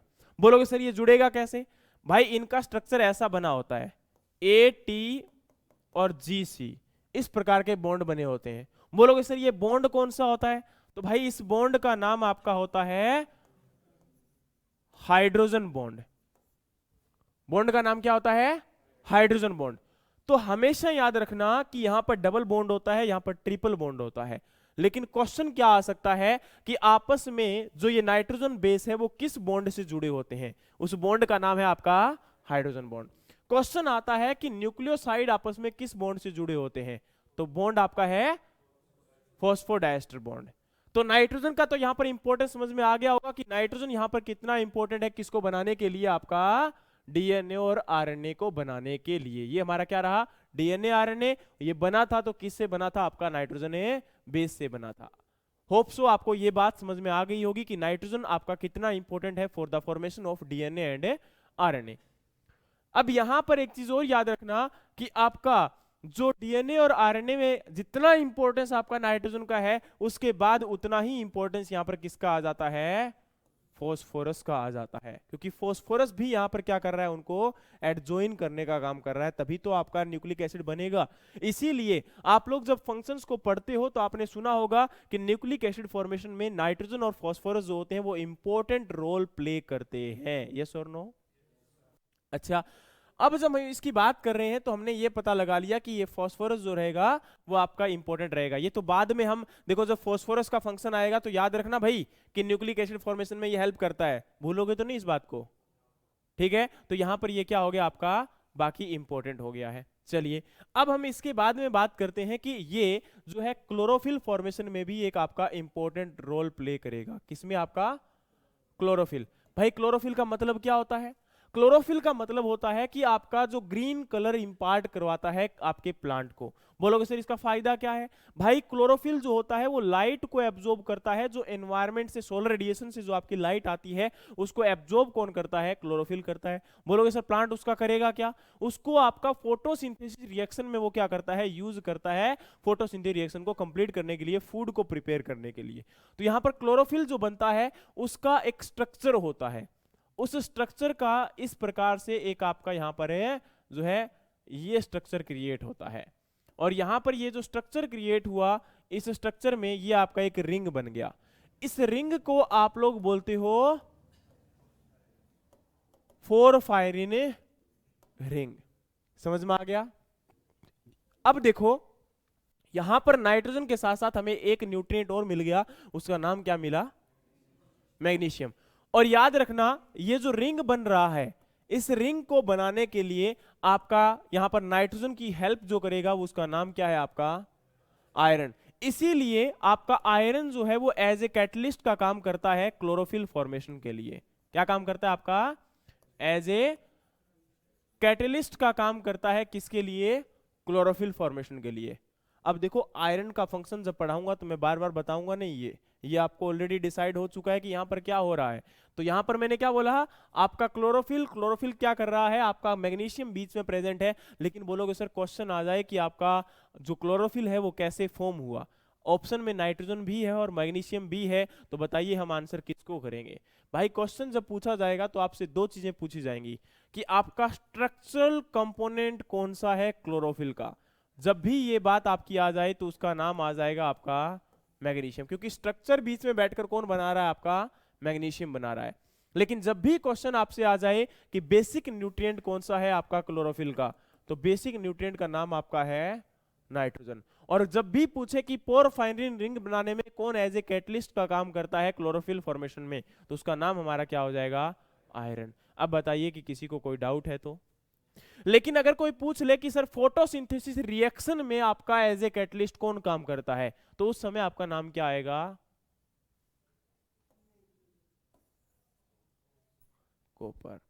पूछ ले कि फोटोसिंथेसिस रिएक्शन में एज ए कैटलिस्ट का काम कौन करता है, तो आपका कॉपर। क्योंकि हम गलती कहां करेंगे? हम गलती यहां करेंगे, यहां। क्योंकि हमने कैटलिस्ट एज ए क्लोरोफिल में किसको पढ़ा? आयरन को। तो हम सोचेंगे यार आयरन एज ए कैटलिस्ट यहां पर है तो डेफिनेटली आपका फोटोसिंथेसिस में भी तो कैटलिस्ट का काम ही किया। नहीं, फोटोसिंथेसिस में जो कैटलिस्ट का काम करेगा वो क्या है? आपका कॉपर। और इन दोनों के इस फंक्शन से बार बार आपके क्वेश्चन जो होते हैं वो पूछे जाते हैं। बताओ समझ में आया कि नहीं आया? यहां पर ये रहा हमारा किसका? नाइट्रोजन का दूसरा फंक्शन। बताओ भाई याद कर लोगे इसको? यस और नो? उसके बाद आपका जो प्रोटीन होता है वो जो आपका प्रोटीन फॉर्मेशन होता है उसमें भी नाइट्रोजन क्या करता है? इंपॉर्टेंट रोल प्ले करता है। बोलोगे सर कैसे? भाई देखो प्रोटीन किससे बनता है?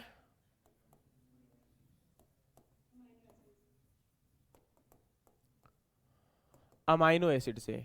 अमाइनो एसिड जो बनता है वो किससे बनता है? नाइट्रोजन। देखो नाइट्रोजन जो है वो आपका बहुत सारे जो प्रोटीन होंगे, सॉरी एमिनो एसिड होंगे, उनको बनाने में हेल्प करेगा।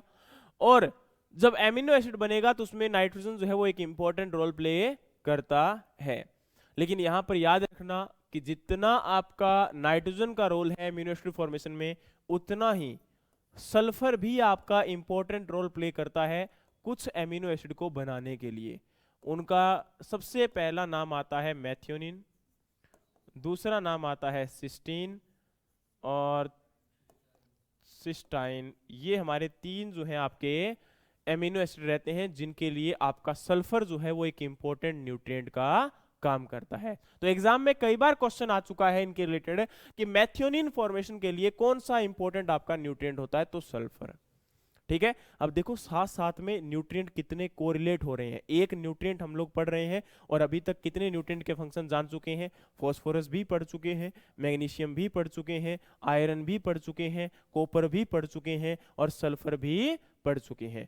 आप लोग 5 न्यूट्रिएंट को नाइट्रोजन के साथ डिस्कस कर चुके हो। ये नहीं कि इतने ही फंक्शन होते हैं इनके फंक्शन और भी होते हैं, लेकिन हमारा यहां पर वो फंक्शन जो कि काफी इंपॉर्टेंट है, उसको हम यहाँ पर क्या कर रहे हैं, डिस्कस कर रहे हैं। ठीक है, जो उससे एसोसिएटेड है उसको हम क्या कर रहे हैं, डिस्कस कर रहे हैं।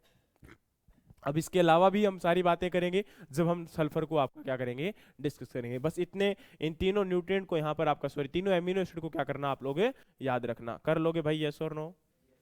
यहाँ तक कोई डाउट है? यस और नो? हाँ जी,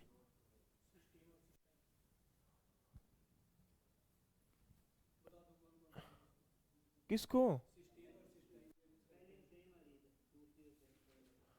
अरे स्पेलिंग सेम नहीं है, एक बस ई और आई का ही फर्क है।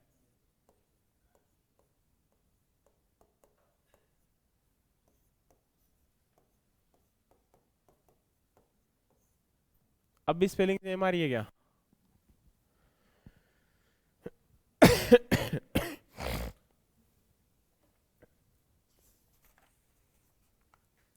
भाई यस और नो?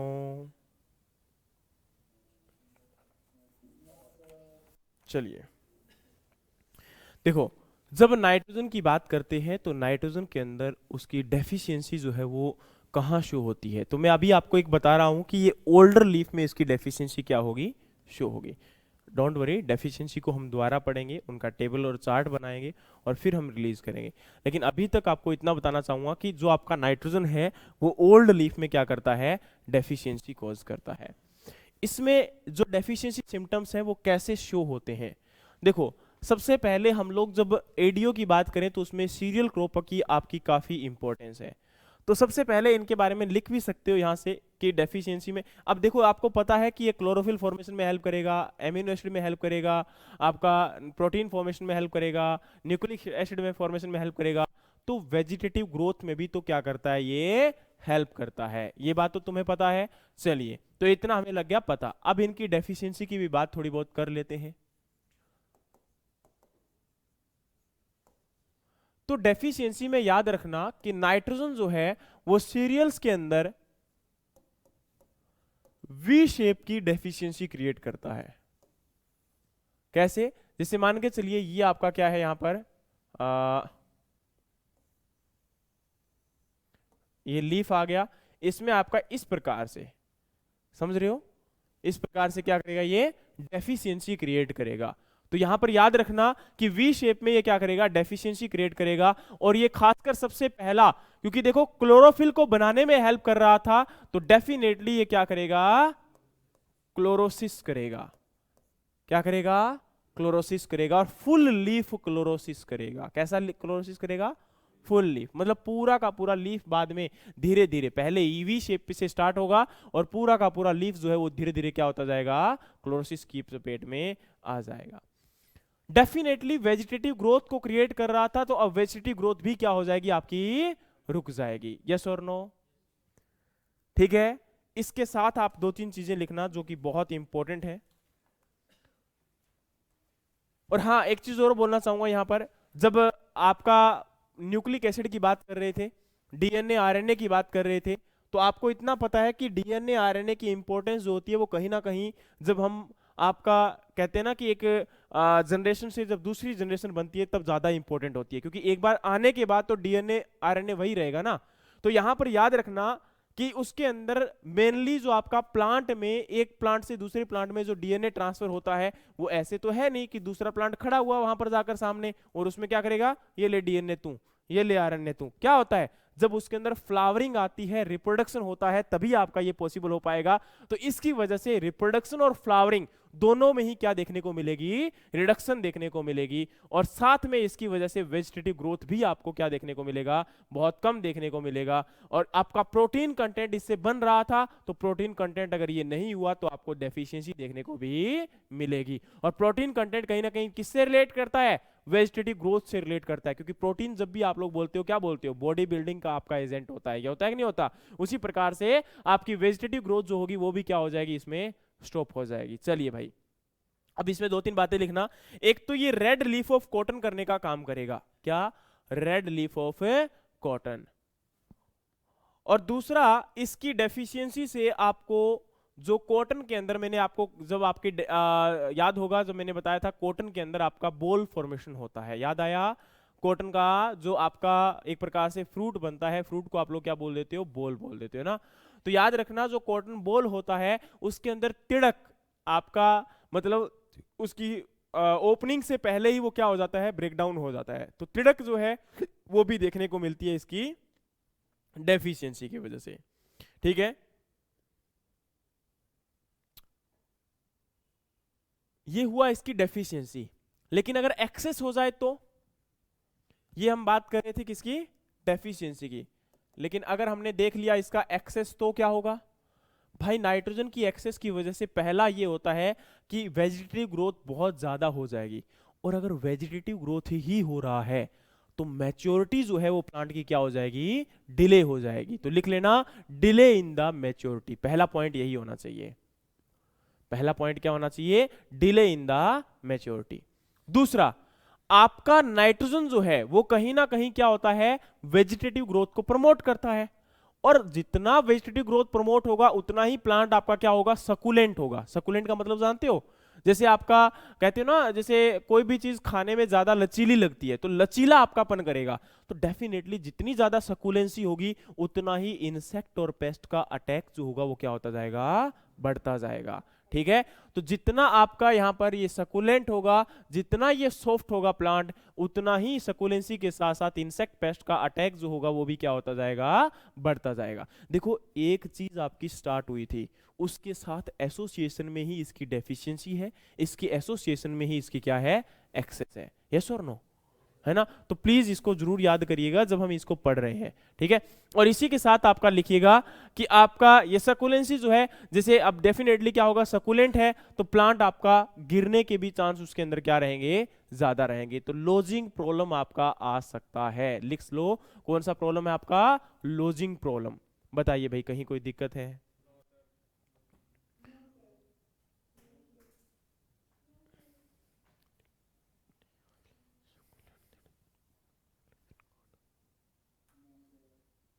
चलिए भाई, अब अगर हम बात करें तो नाइट्रोजन आपका एक ऐसा आपका न्यूट्रिएंट है जो कि फिक्स किया जाता है सोइल में डिफरेंट डिफरेंट माइक्रो ऑर्गेनिजम्स के द्वारा। यस और नो।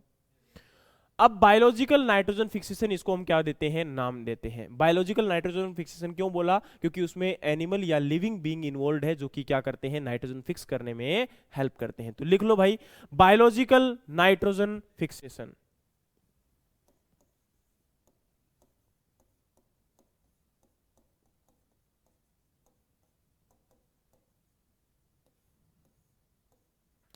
Biological nitrogen fixation.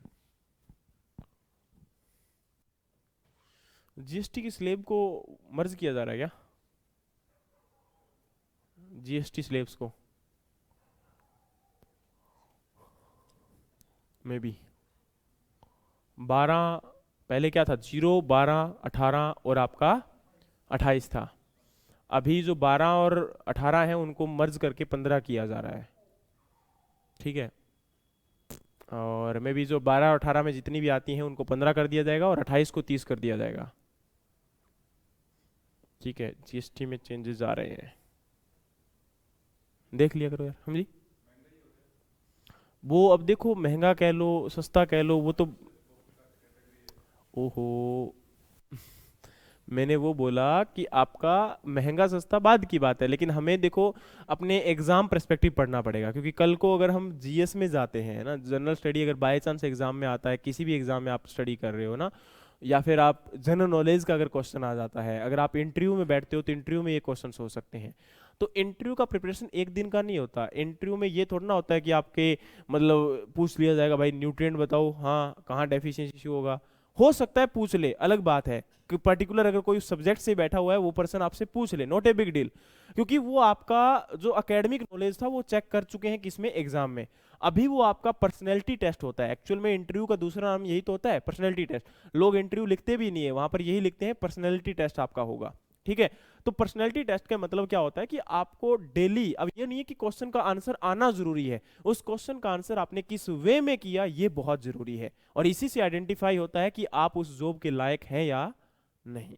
समझ में आया। तो वहां पर किसी के भी आपको जो है कहते हैं ना कि अप्रोच की रिक्वायरमेंट नहीं होती। अगर आपका खुद का स्टैंडर्ड हाई होगा डेफिनेटली वो आपको सिलेक्ट करने वाले हैं, इसमें कोई दो राय वाली बात नहीं है। ठीक है, तो स्टैंडर्ड का मतलब ये थोड़ा ना है कि मतलब 5,000 की शूज हो और 10,000 की पैंट हो और 10,000 का बेल्ट और मतलब इस प्रकार से आप चले जाओगे। स्टैंडर्ड का मतलब है कि आपका जो वे ऑफ रिप्रेजेंटेशन है वो कैसा है।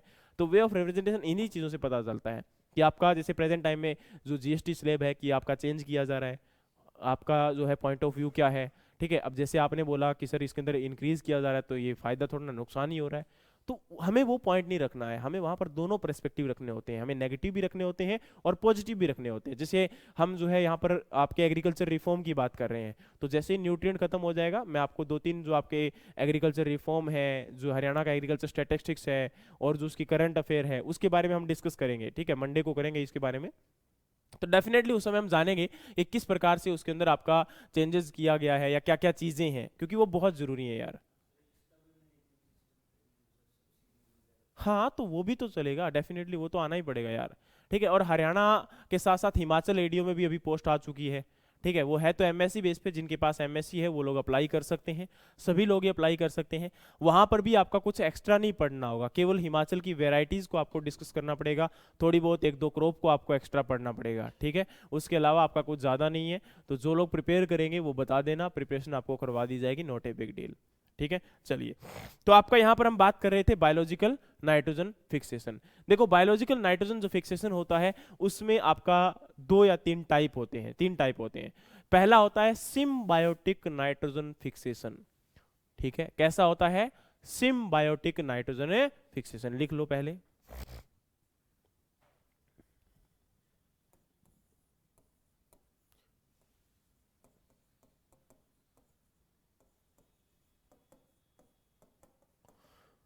बोलोगे भाई क्या होता है? देखो आप सब लोग जानते हो इसके बारे में, कोई ज्यादा आप लोग ये नहीं कि मैं आपको ज्यादा एलिब्रेट कर दूंगा। सभी लोगों ने राइजोबियम का नाम सुना हुआ है, सुना है कि नहीं सुना? राइजोबियम की अलग अलग स्पीसीज होती हैं, है ना। राइजोबियम की अलग अलग क्या होती हैं आपकी? स्पीसीज होती हैं जो हर एक प्लांट के अंदर आपकी अलग अलग वर्क करती हैं। और उसी के अकॉर्डिंग क्या होता है, एग्जाम में क्वेश्चंस आपके पूछ लिए जाते हैं। पहला आपका क्या होगा? एक तो राइजोबियम, देखो सिम्बायोटिक में जो वर्क करने वाला है वो कौन करने वाला है? राइजोबियम। उसी के साथ आपका कौन वर्क करने वाला है? आपका वैम। कौन वर्क करने वाला है? वैम फास्फोरस के लिए होता है, वो आपका नाइट्रोजन फिक्सेशन के लिए नहीं है। गलतियां मत करा करो जल्दी जल्दी के अंदर। ठीक है, लिखो सबसे पहले आपका राइजोबियम। और राइजोबियम किन प्लांट में होता है भाई? राइजोबियम के आगे लिख लेना लेग्यूम प्लांट। वेरी गुड ना, लेग्यूम क्रॉप जो आपकी पल्सिस क्रॉप होती है। लिखो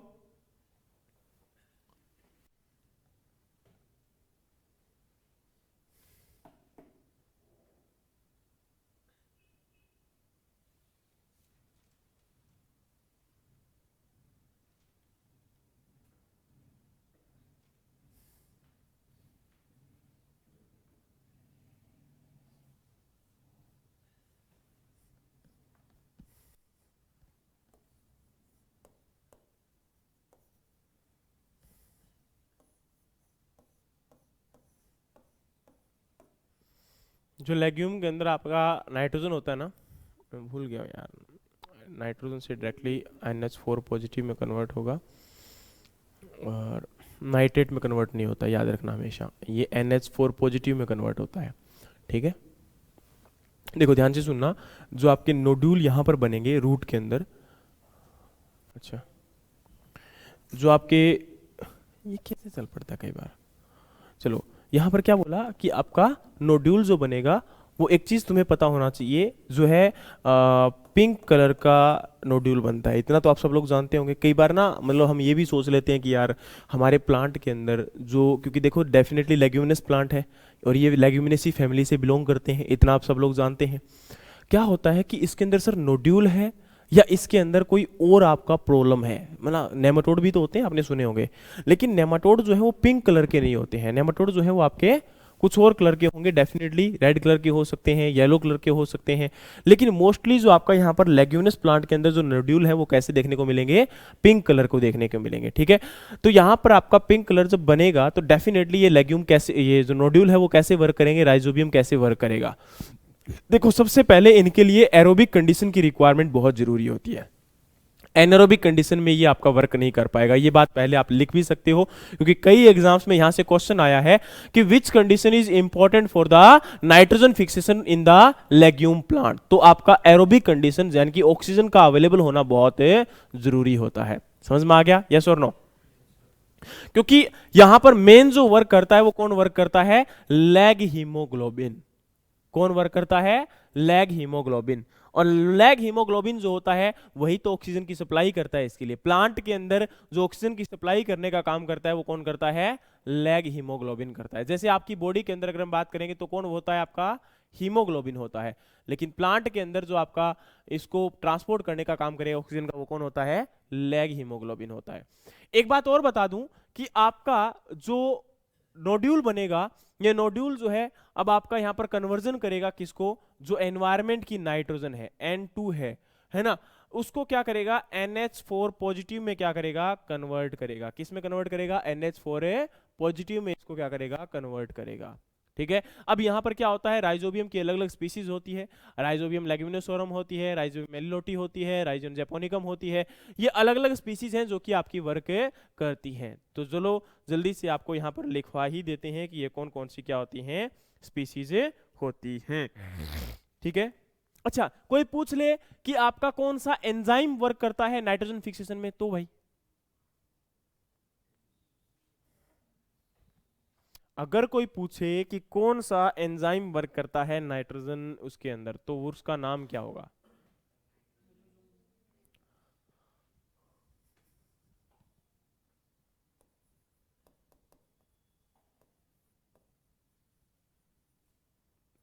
कुछ उसके बाद हमारा यहां पर पूछ ले कि नाइट्रोजनेज के फंक्शन के लिए कौन कौन से न्यूट्रिएंट वर्क करते हैं, तो और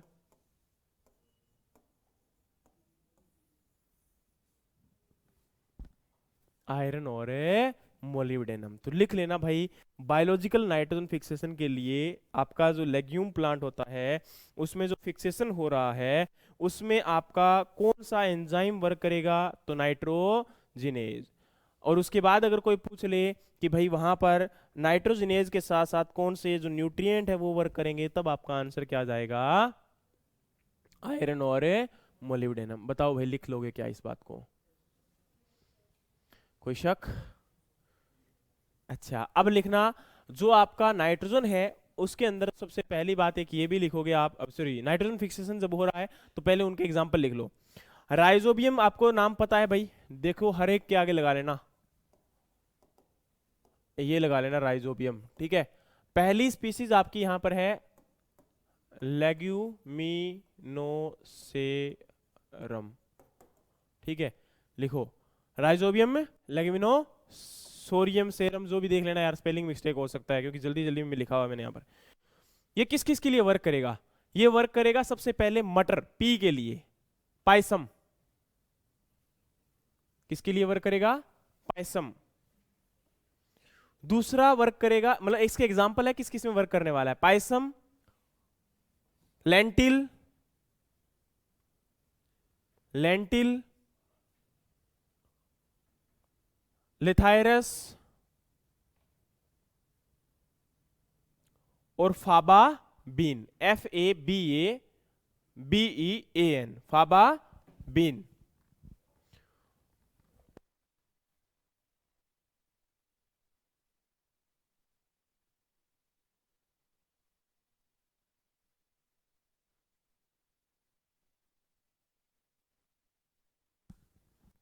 यहां पर आपका अगला आता है राइजोबियम मेलिलोटी।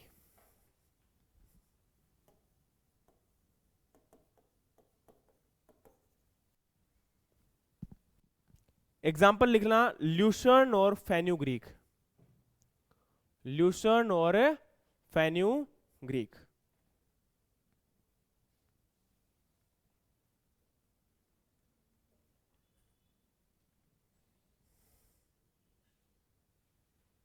अगला आपका है राइजोबियम ट्राइफोलियाई। इसका एग्जाम्पल एक ही है, बरसीम। क्योंकि देखो अलेक्जेंड्रियम ट्राइफोलियम, उसका साइंटिफिक नेम होता है ना, तो वहीं से आपका। और राइजोबियम जैपोनिकम,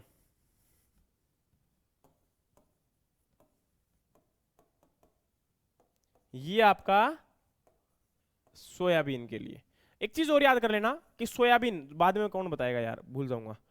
जो जैपोनिकम होता है इसी को आप लोग बोलते हो ब्रेडी राइजोबियम, कई बार लिखा होता है नहीं होता, इसी को ही आप बोलते हो ब्रेडी राइजोबियम। और कोई पूछ ले कि भाई ब्रेडी राइजोबियम किसके नाइट्रोजन के लिए फिक्सेशन के लिए हेल्प करेगा, तो आपका सोयाबीन में। ठीक है, पता लग गया क्यों करता है ये, क्योंकि इसका ही दूसरा नाम ये होता है। ठीक है,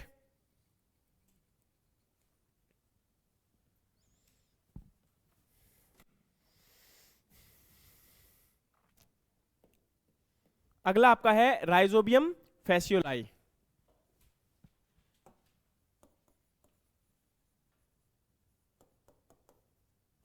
इसके एग्जांपल लिखना, काओपी,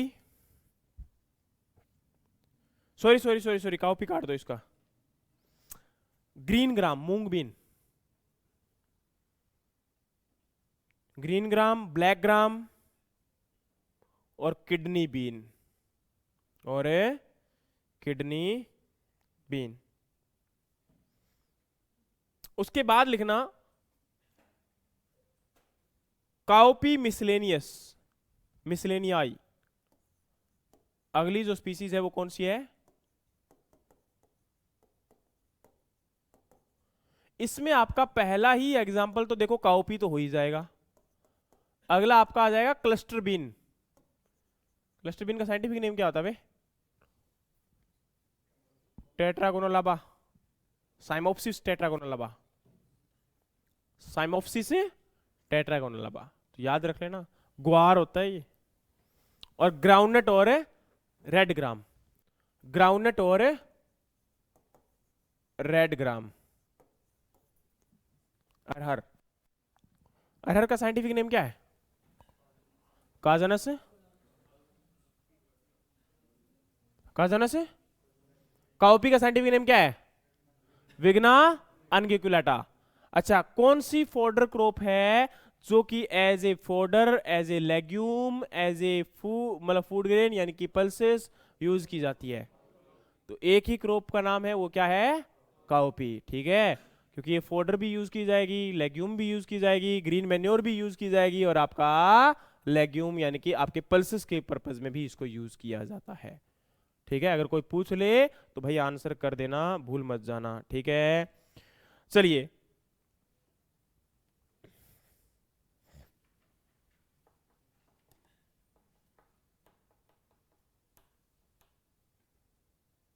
अच्छा, कई बार ना आपने सुना होगा कुछ नॉन लेग्यूम प्लांट होते हैं बट उनके अंदर नोड्यूल प्रेजेंट होते हैं, पता है आपको? कुछ नॉन लेग्यूम प्लांट होते हैं बट उनके अंदर क्या प्रेजेंट होता है आपका, नोड्यूल प्रेजेंट होता है, पता है कि नहीं पता? कौन वर्क करता है वहां पर नोड्यूल के लिए, बता दो चलो।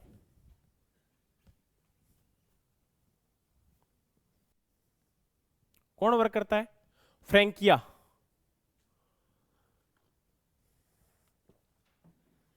कौन वर्क करता है आपका,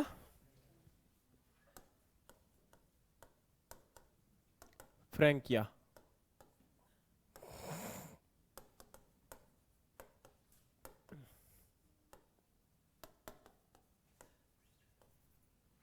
लिख लेना भाई।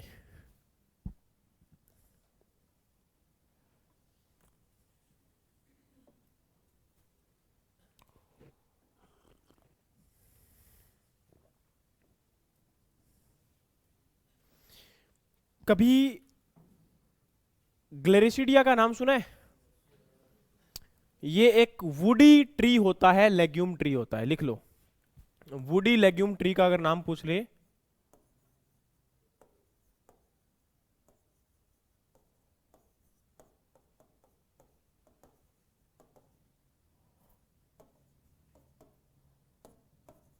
एक ग्लेरिसिडिया होता है और एक जो आपका टाली होता है, सिसमम, है ना, वो भी होता है, सेस्बेनिया बिस्पिनोसिया।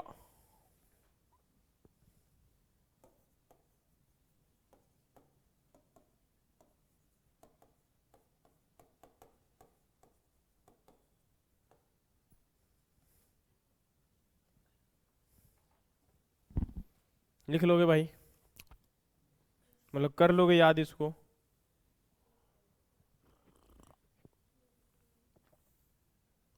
अब आपका नाम आता है एजोला।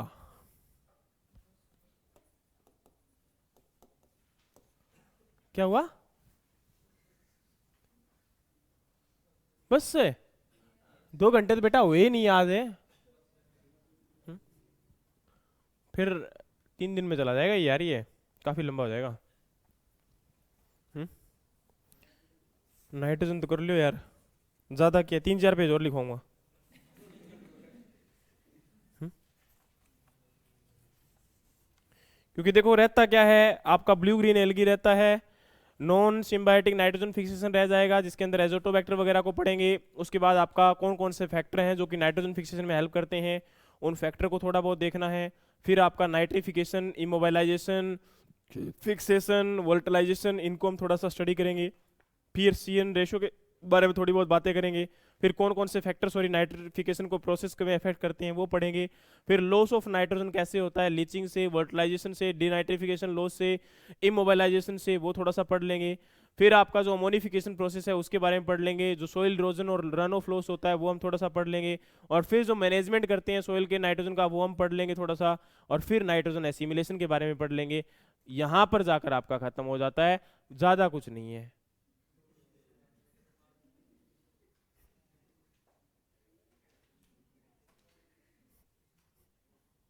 हैं?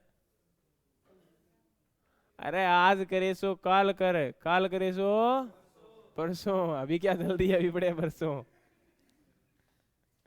ठीक है, पर कल करूंगा तो कल पहले सुनूंगा फिर कराऊंगा, नहीं तो नहीं कराऊंगा। मंजूर है तो छोड़ देता हूँ, वरना तो नहीं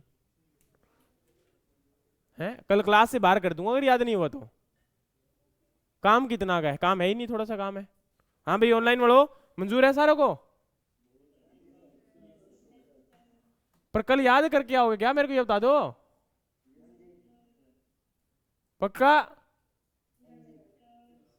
ठीक है भाई, फिर कल पक्का रहा। अब अगर नहीं हुआ याद तो 500 रुपये जुर्माना उसी टाइम। अकाउंट नंबर लिख लो चाहे अभी, या पहले करवा देना क्लास में आने से ही, कि क्वेश्चन ही मत पूछना। और रिश्वत पहले बोलो मेज के नीचे से सरका देना। ठीक है, चलिए भाई, धन्यवाद, मिलते हैं फिर कल की क्लास में।